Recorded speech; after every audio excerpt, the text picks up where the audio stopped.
আজি গুণোৎসৱৰ ফলাফল আমি আনুষ্ঠানিকভাৱে ঘোষণা কৰিবলৈ পাই মই আনন্দিত যে এইবাৰ A+ 4,826খন বিদ্যালয়ে লাভ কৰিছে।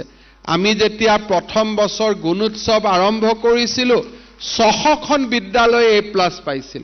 তাৰ বিপৰীতে আজি 4,826খন বিদ্যালয়ে A+ পাবলৈ সক্ষম হৈছে।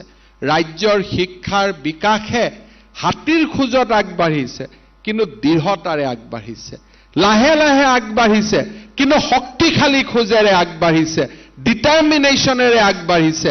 কেতিয়াবা কেতিয়াবা খোজ ধীৰ হ'ব পাৰে কিন্তু প্ৰতিটো খোজে যেতিয়া ইম্পেক্ট সৃষ্টি কৰে তেতিয়া সি সমাজলৈ স্থায়ী বৰঙণি আগুৱাই থৈ যাব পাৰে।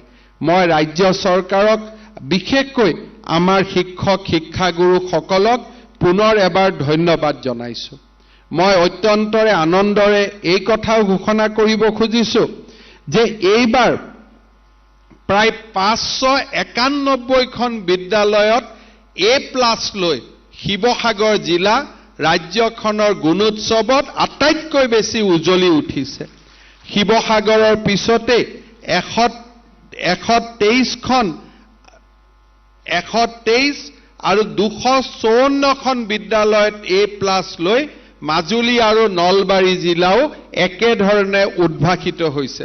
মই মাজুলী, নলবাৰী আৰু আমাৰ শিৱসাগৰ জিলাৰ শিক্ষাগুৰুসকলক মই শ্ৰদ্ধাৰে আকৌ এবাৰ সোঁৱৰণ কৰিছোঁ।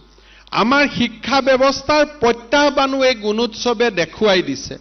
মই যেতিয়াই কাৰ্বি আলং আৰু ডিমা হাছাওত যাওঁ তেতিয়াই মই তাৰ শিক্ষক সমাজক আহ্বান জনাওঁ যে আমাৰ শিক্ষকসকল স্কুলত যায় নে নাযায়।